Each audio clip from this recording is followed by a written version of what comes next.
Hello and welcome to the Book Club Review. I'm Laura. I'm Kate. And this is the podcast about book clubs and the books that get you talking. It's the end of the year, but unlike every other Christmas season, this year there have been no office parties, no catch-ups with friends in the pub, and no family get-togethers. But there is still one festive tradition we can all partake in: the Christmas quiz. When my book club get together at Christmas, we like to do it at Natalie's house because she does Christmas the Victorian way, with handmade cards, mince pies, home decorations. She goes all in.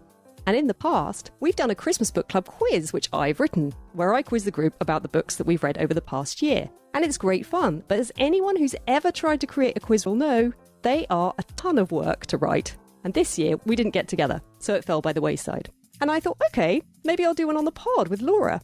And I bought this brilliant book called The Book Lover's Quiz Book by Gary Wigglesworth. But then I thought, wait a second, maybe there's a better way. So, rather than me simply reading out questions from the Book Lover's Quiz Book, as a Christmas treat, today we have the actual Gary Wigglesworth joining us in person.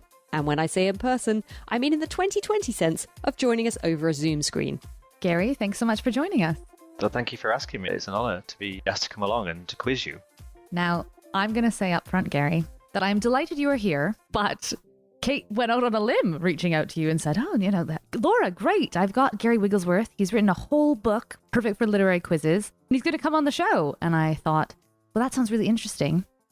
I am shockingly bad at quizzes, really awful, and slightly traumatized by the last quiz I did in London, where there was only one literary question on it. It was about Naomi Alderman's The Power, and I had just read it, and I couldn't remember the title of the book, and we got no points. I could have contributed 1 point to our quiz total, and I failed on that front. And now you wake up with a cold sweat in the middle of the night. The power. It's really mortifying. And I like to blame the fact that in Canada, we don't have this tradition of quizzes. But I'm not really sure that's it, because I think Kate also has an admission to make.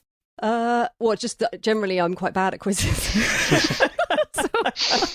But I actually really love setting quizzes, and I've really enjoyed doing those quizzes for my book club in the past. And I also did a books round for our PTA quiz this year, where various different parents wrote a different round. And I did a books round, and I thought I'd made it pretty obvious. You know, I didn't go for like really obscure niche books. I went for things that I thought most people would have read. And afterwards, there were complaints. People complained because the books round, they said, was so hard and like overly intellectual. And I realised, looking at your book, Gary, that there is an art, isn't there, to getting it not too hard, not too easy. People want to be able to think about it, but at the same time, they need to have a good chance of getting it. I mean, this is it. It is difficult to pitch, and I'm never sure if I get it right. You basically want the majority of the people in the room to get about just over half. So they're not sat there getting none right, but they're not getting them all right either. And some teams are obviously going to get closer to the top and some are closer to the bottom, but you don't want massive discrepancy. So that's what I try and do. I try and pitch it somewhere in the middle with a few very difficult ones and a couple of really easy ones. Many people enjoy pub quizzes, but it's true, as you said in your introduction to the book, that very often there is only one round about books, or even sometimes, as Laura says, you only get 1 or 2 questions. Yeah. So how did you come to address that? How did you become a literary quiz master? I was working at Blackwell's on Charing Cross Road, and it became known somehow that I like to quiz. I have done a couple of TV ones, and I just generally become a bit of a quiz guy, you know. And then a colleague of mine at the Edinburgh branch said, I'm doing a quiz for the conference. Do you want to do it with me? I was like, oh, yeah, okay, yeah, that sounds good, you know. So I did that, and then we did a charity thing for the Charing Cross Road, so I ended up doing one for that, and it just kind of went from there, really. And I realised that all I wanted to do was ask questions about books. And there wasn't many of those around. There's a lot of music quizzes, there's a lot of film quizzes, but it's very rare that you get a quiz that is just for books. So I thought, well, I'll do it then. And your quizzes are based at the Betsy Trotwood pub in Clerkenwell. They are now, yeah. We were there for nearly a year before lockdown. It's a really nice space, lovely pub. And it's a lot of fun. Yeah, it's a real shame. I can't wait to get back. Because of the COVID lull, is that why you had the time to pull together this book? It was quite an odd thing. I've been doing quizzes on and off for a few years. You never throw a quiz away because whatever quiz you're going to do, you don't know if 10 people are going to turn up or 50 people or 100 people, but you still write the best quiz you can. And I have done quizzes where, 6 people have turned up, but I wrote a really good quiz, I thought. So you save it, and you can't do it again in a month or 2 months because they might come to the same one and you might see the same faces. So when the publisher from Robinson, Duncan, said to me, "Oh, have you ever considered writing a quiz book?" I was like, "Oh, yes, of course." You had the material ready. That's the thing. I thought I've got loads of material. And then when I came to write the book, I realized that I had some material, not enough material. But this was back in November last year. So basically, December, January, February, March, bit of April was me collating all the good questions from the past, tweaking them, making them a bit better, and then writing lots of new ones, and then also doing the drawings for the Say What You See round. I saw the book online. I thought, oh, that'll be useful. That'll make my life easier when I come to do this thing with Laura. And then it came and I unwrapped it. And it's just such a lovely book. It's actually they're quite dense, the quizzes. I think each one is just packed with so much information. And you've got a lovely quote from Stuart Turton. He wrote one of our favourite books in 2020, The Devil in the Dark Water. That's a great book.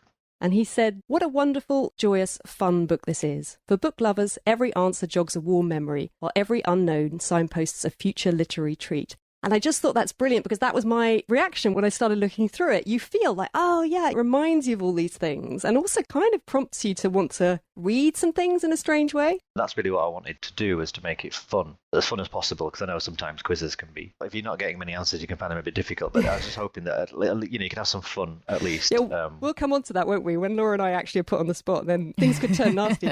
I was going to describe for people as well, there are these picture rounds, which people familiar with pub quizzes will know there's usually a picture round. How do you do a picture round about a book? Well, you've come up with quite a clever way. Can you describe the pictures? Yeah, and it's quite different for the book as well, because I've been doing these picture quizzes called Say What You See for a long time. I used to do them on Twitter for the old Blackwell's Twitter account when I used to work for Blackwell's. And they are visual representations, I would say. Some more obvious than others. I mean, a simple one would be an orange with a key in the back of it, and it's a clockwork orange. That's the style. Another one would be Roger Moore in his tuxedo, a little tiny Roger Moore stood next to an enormous peach, and it's James Bond, obviously James and the Giant Peach. So they're a bit silly, and sometimes they're quite obvious, and sometimes they are maddening. Yes. When I stared at them, some of them I kind of got, and then it makes you smile because you get it and you see, oh, right, I see how he's done that. Some of them where I have no idea. You just stare at them, and then you stare at them some more, and you kind of frown. And the other thing about the book is that I usually, when I make those for the quiz, the live quizzes and for Twitter as well, is I cut and paste things, so actual photographs. But because of the way we had to do the book, I couldn't do it like that, so I ended up drawing them, and I'm not by any means a professional artist, so I just basically did my best. And I think I said in the intro, like, I'm sorry if you can't tell what I've tried to draw, but I did try. I think they're great. I think that's very much part of their charm. Gary said that we can put some on Instagram, so listeners, we will put a few on our account and you will be able to see if you can figure them out. Shall we come to the quiz? I feel like Laura and I are procrastinating now about getting to the quiz. Yep, it's true. I've just done 10 questions, all based on books and authors that have been quite well spoken about this year. So there's some ones where you can choose an answer, some multiple choice, but hopefully you'll be able to have a guess. All right. Okay. We're keeping our fingers crossed. Okay, so should we start? Yeah. Yes, please. Okay. When I do the live quizzes, I always start with an easy one. I always say, this is quite an easy one, and then I say, I'm sorry if you don't get it, but you guys, you'll be okay. So, number one, which novel won the Woman's Prize for Fiction and is also Waterstone's Book of the Year? Hamnet. Correct. Beautiful special edition they've done. It is absolutely lovely, yeah. I haven't read it yet. I'm looking forward to reading it. It sounds fantastic.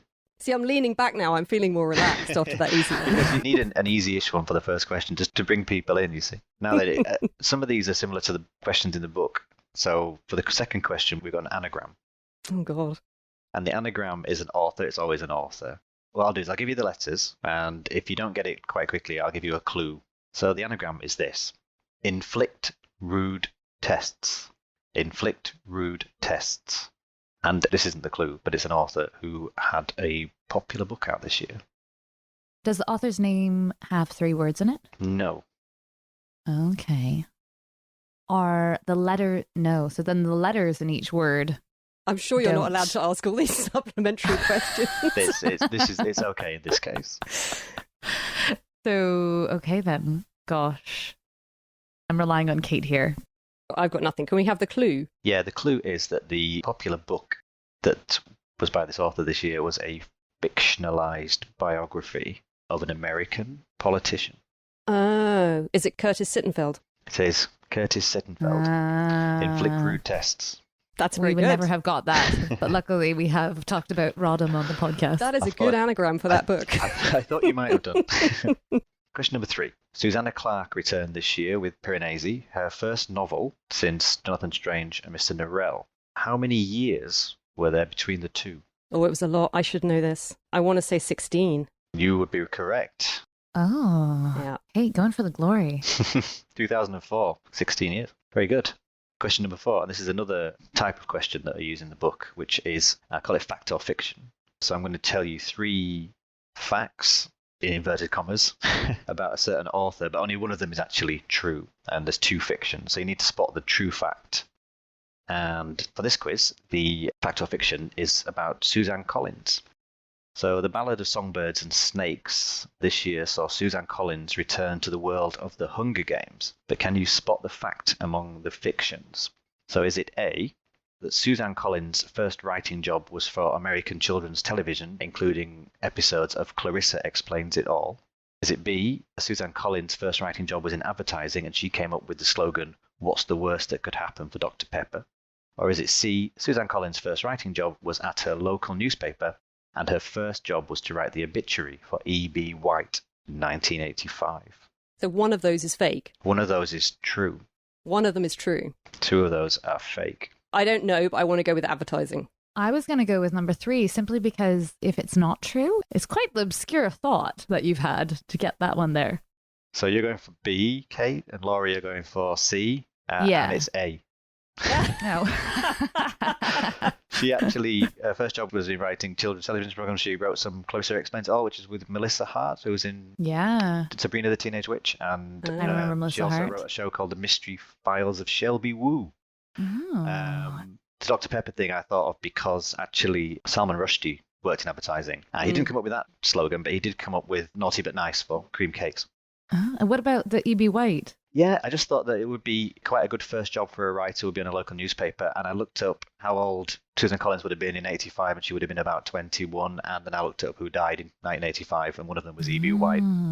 Wow, that's the kind of background work that goes into these quiz questions. That's the kind of things I waste my time with. This is why it's so good. This is what I sensed when I opened the book. Well, thank you, Kate. Yeah, I mean, I try and make the fake ones plausible. Question 5. Which annual literary award, whose previous winners include Giles Corrin, Morrissey, and James Frey, was cancelled this year? Giles Corrin, Morrissey, and James Frey. They're just some of the previous winners. Mm. It must be, I mean, it's a popular award, but it would be maybe non-fiction? because Morrissey. Yeah, Morrissey, Giles Corrin, And James Frey. James Frey. Oh, is James Frey He Million wrote that Little book. Pieces? Yeah. Memoir? It's kind of a humorous award, and it was cancelled this year. What's the James? But that's food writing, isn't it? The James Beard Award. No, shall I tell you? Yes. Go on. Yeah. We're clearly nowhere. It's the Bad Sex in Fiction Award. I was wondering about that, but then I didn't think about the Corrin having that. Yeah, he wrote a novel a few years ago, and apparently Ah. they had some bad sex in it. Yeah, the judges felt that the public had been subjected to too many bad things this year to justify exposing it to bad sex as well. So they cancelled. You know what would have been a contender is Rodham by Oh, really? Curtis Sittenfeld. Would have smashed it, I think. It's a shame now, we'll never know. All right, question 6. This year saw Ali Smith release Summer, the final book in her Seasons quartet. Which season was published first in 2016? I think it was autumn. Was it autumn? You got a 1 in 3 know. chance of getting it right. So which one was published this year? Summer came out this year. Well, it must be autumn then, right? If she's gone, I'm feel assuming she's like gone it in a was cyclical way. Autumn, winter, spring, summer. Yeah, I was not a fan, so I didn't read any. I did read autumn. Makes sense, and it is autumn. Yeah, you're right. Yeah, See, that's the thing. Read it. Thought, I don't need to read the rest of these. I have not read any actually, but they look they're so beautiful. They've done a I beautiful know, job that's on the the, thing. It on the lures you in. jackets. They They look are lovely. so exquisite, those books, like unbelievably gorgeous, and then you read them. But it's an unpopular opinion. People love her. People love those books. I haven't read them, but yeah, I am tempted just by the covers. Okay, so I've got a bit of a multiple one here. So we've got something, again, in the book, there's a couple of questions about alliterative authors. So authors where the names have got the same letter. No, I'm worrying. It sounds a bit word games. It's not really. I'm just going to basically read out 5 titles, and the authors have got alliterative names, and they're all from this year. So you see how many you can get. So the first one, A, is The Vanishing Half. Oh, Britt Bennett. Absolutely, yep, Britt Bennett. And second one, Homeland Elegies. Oh, that's what is it? Ayad Makhtar? I don't know. Alliterative. Ayad Abtar? Yes, I mean, I had Akhtar, so Act. you were like 99% there. C is Cleanness. Oh, Garth Greenwell. Yep. You're doing really good. She's dominating. It's pristine. It's so clean. It's pristine because it's on my TBR pile and it hasn't yet been touched. But everyone says it's a masterpiece. Yeah, he gets a lot of good reviews on Garth Greenwell. D, The Shadow King. Laura, you would know. I know I should know, but remember, this is the one I didn't read. It's also the one we struggled to pronounce. Marza Megista. Yeah, Marza Megista, yeah. You got 4 out of 5 so far. And then this final one is a non-fiction, and it's called Green Lights. Never heard of it. It's actually I've never heard of it. autobiography. No, No? to me. Oh, well, so I got you on the last one, probably because it's not fiction. It's Matthew McConaughey. Oh, I haven't even heard about that yet. Yeah, it came out about a month ago. Yeah, everyone's saying they want the audio book because of his... Does he read it? Because his drawl. Yeah, you would, wouldn't you? Yeah. Okay, question number 8. A simple one. In Utopia Avenue by David Mitchell, what is Utopia Avenue? No, I haven't read it. I know it, but I haven't read it. I've got no I idea. haven't read it either. Is it an album? Is it a music album? Nearly. Oh, man. Is it a song? Nearly. No. Nearly. I'll tell you. A book? It's actually the name of the band. Yeah. It's If I'd been a bit cleverer, I could have reached for that, couldn't I? It's a book about a band, and I knew it was something to do with music. It's a good book. It's a good book. I like David Mitchell. Although with this one, I kind of wish he'd just done a book about a rock band, because he does bring in some of his magical craziness, and I kind of think wish he'd just sort of doesn't need it, but I still enjoyed it. Yeah, interesting. Question number 9, penultimate question. Who did Lee Child hand the Jack Reacher reins over to this year? Is that because he was so busy judging the Booker Prize? I think he's just had enough. Don't have a clue. That's a bit of a cop-out, isn't it? Handing them over? Why didn't he just kill him off? He has bequeathed this character to someone else. He's co-writing the next couple with this person, and then this person's going to take over the whole writing of the series. Can I ask a tiny clue? Is the other author well known, or is it someone we wouldn't have heard of? He's not well known. And I've got nothing. No. Well, it's his brother. Oh, so if you'd have said his brother, I would have given you a point. If you'd have said Andrew Grant, I would have given you a bonus point. So he's going to be writing as Andrew Child. Final question. This is a 50-50 one for you. Which of these has the higher page count? A Promised Land by Barack Obama or The Mirror and the Light by Hilary Mantel? It's got to be The Promised Land. That's a doorstep, that book. What? Really? The Mirror and the Light? Isn't it 900 pages? We've got a difference of opinion. Yeah, I'm going with The Mirror and the Light. I mean, this is the problem with not going to physical bookshops, and just seeing all these things in little thumbnails. I did pick up A Promised Land the other day, like physical copy, but I haven't actually held a copy of The Mirror and the Light. So I don't know. Maybe that's long. Maybe that is longer. I'm going to trust. Go with your first one. I was swayed by you. I'm going to go with your instinct. I mean, I was just going to try and take a modicum of glory for myself by being correct on this one. I think you should stick, because you're correct, Laura. It is The Mirror and the Light. As you said, you were nearly spot on. It's 912 pages, and Promised Land is 768. Yeah. I'm very pleased to have ended on a high, because I don't think I contributed any answers before now. I think you did well. Oh, this is so fun. And what's nice is that it prompts all these little side conversations about books. And as with reading a book, it just reminds you of all these things. It's great. Exactly. I like that one, especially when I'm doing the live quizzes and people start talking. You see people start talking about the answers or the question. I have books as prizes as well, so that'll start people saying, I haven't read that, I want to read that, I hope I win this because I really want to read that. And it's nice, it gets all the conversations going. Yeah, I love it. I really miss it. So, Gary, you're very good at asking questions and setting questions. I have a few questions I thought I would ask you, if that's okay. Yeah, sure. I'm good at, as you say, it's okay when you ask questions because then you can look up the answer. Do I get to help Gary out, or is he on his own? Laura can help you out because Laura, this is also a test of your knowledge, but I would be shocked if you didn't know these because these are all from book club books that we have done over this past year. But they're not. Yeah, I can't promise they're anything. Not deeply obscure books, so I thought you'd have a fighting chance. They're reasonably well known. We'll have a try. I didn't know about starting with the easy one, so I worry that my first question is It's not the easiest. Fleischman is in Trouble is written by US author Taffy Brodessa Ackner. But what form of writing is she best known for? Well, I did read that, actually. She's a journalist, isn't she? She is a journalist. Can you be more specific? Well, I was going to say, is she a food journalist? Laura? Am I wrong? She is not. She is a celebrity journalist and she writes long profiles, which I have still never read, but which Kate swears by. She says they are an art form. I'm obsessed with her celebrity profiles. They're incredible. Did you like Fleischman? Did we, Laura? I think we were slightly split. I didn't like it very much, I have to say. Oh. Yeah, no, I didn't love it. I didn't love it Do you either. know what? You needed to read it twice. I read it twice. And on the second reading, it just really takes off. Because, as discussed on the show, on the second reading, you're not thinking about the plot anymore. And you're then really open to all the ideas that are in it. And it's so packed with ideas. But it's true, definitely. It was in my category of good but flawed. The Vanishing Half by Britt Bennett centres around a town where the residents are all black, but so light-skinned they can pass as white. Stella and Desiree are the main characters in the story, but what are they to each other? What relation are they to each other? I haven't read it. I'd have to guess, and I think you should always have a guess. So I will do. I will say, are they... I don't want to say sisters, it's too obvious. I'll say cousins. Sisters. Twin sisters. Twin Twin sisters. I should have gone for the obvious. Yeah. The point being that one of them then makes the decision that she wants to live as a white person and the other chooses to stay as a black person. Is it good? I mean, I've heard very good things about it. Really good. Yeah, it's really good. I need to read it. In Max Porter's Lanny, the boy of the title is spirited away by an ancient wood spirit. But what is he called? Again, I would have to have a guess at something. Puck? Just to make you feel better, we recorded a show last week where we did our books of the year and we went back over all these book club books.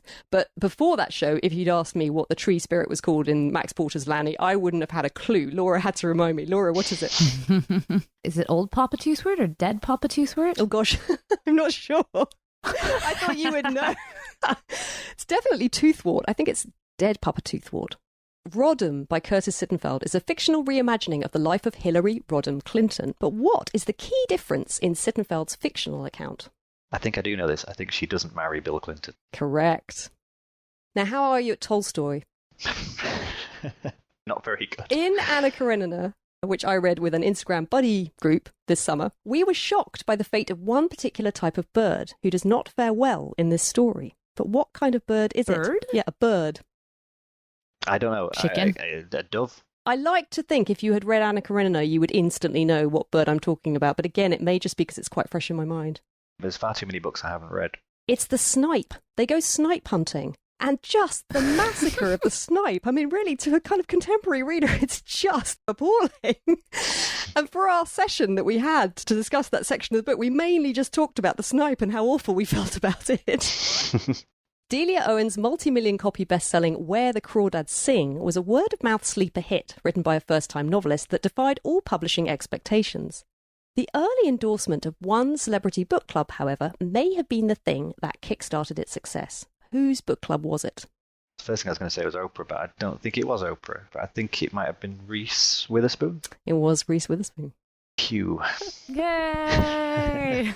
I think the key is, in your questions, do you ask about the content of a book or is it more around the book? To be honest, yeah, I tend to, unless it's, a super famous book, I tend to ask questions more to do with around it. Although each quiz has got a round called Two of a Kind, which includes a character and an author who share the same initials.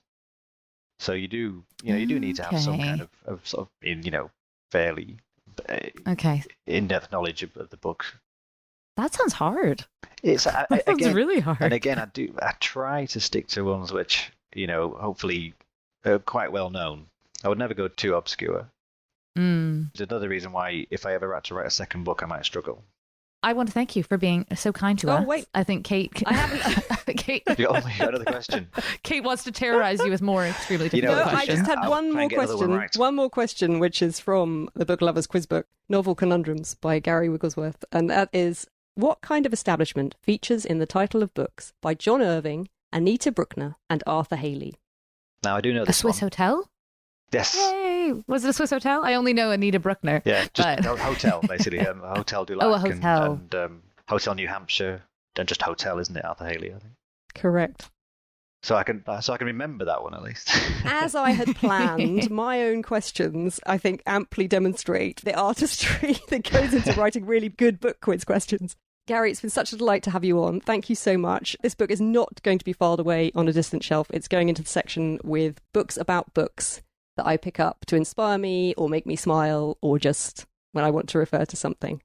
Well, thank you very much. It's so lovely to hear people, enjoying it and finding it fun and talking about it. It's it makes it all worthwhile, really. So thanks very much. It's been a pleasure. And I would say to listeners, you should really pick up a copy. And as we head into another lockdown in the UK and, restricted life elsewhere, this is what you could do to get your book club together and Zoom book club quizzes. Did a little thing on my website, a generic answer sheet, which is especially for book clubs. Once we can get together again and you can meet up in a room, if you wanted to do one of the quizzes from the Book Lovers Quiz book, you can go to gpwigglesworth.co.uk and print out a generic answer sheet and hand it out. And you can use that because the thing about the book is, for me, it really is for people to play in teams. Because a lot of times people say to me, oh, the quizzes are so hard. I did a quiz all on my own and I only got 30 points. And I say, that's amazing. These quizzes are written for teams. There should be 3 or 4 of you saying, oh, I've got this one. I know this one. Let me have a guess at this one. One person do it on their own. And hopefully you can have a lot of fun with it. But if you get 10, 20, 25 points, you're doing brilliantly. Once we can all get back together again, you can get in groups and quiz together and have fun again. Thank you so much, Gary. Best of luck, and hopefully you will be back at the Betsy Trotwood before too long. I hope so, and I hope to see you again. That's all for this episode. For detailed show notes and links to all the podcasts we've mentioned today, visit our website, thebookclubreview.co.uk. In the UK and Australia, you can order a copy of The Book Lovers Quiz Book by Gary Wigglesworth online from your favourite local bookshop or on bookshop.org. And it's currently available in Canada and the US as an ebook, so we won't miss out over here either. You can find out more about Gary and his quizzes at gpwigglesworth.co.uk, including his ready-made answer sheet to print out and put to good use. You can also follow him on Twitter and Instagram at gpwigglesworth. Coming up next is another trip down memory lane with our special festive bookshelf episode, in which we look back over all the books we've read this past year outside of book club and pick out our absolute favourites. Until then, don't miss out on our Book Club Book of the Year show, in which we review all the books we read for book club in 2020 and crown our favourite. That episode is available now. If you enjoyed this show and are hankering after more, you'll find our archive of over 80 episodes to browse through on our website, thebookclubreview.co.uk. You can also explore our library of book reviews and articles, including our latest one dedicated to the very best Booker reads. If you'd like to see what we're up to between episodes, follow us on Instagram or Facebook at Book Club Review Podcast, on Twitter at Book Club RVW Pod, or you can email us at thebookclubreview@gmail.com. And if you're not already, why not subscribe to us on iTunes or wherever you get your podcasts? If you like what we do, please do take a moment to rate and review the show. It helps other listeners find us. But for now, thanks for listening and happy reading.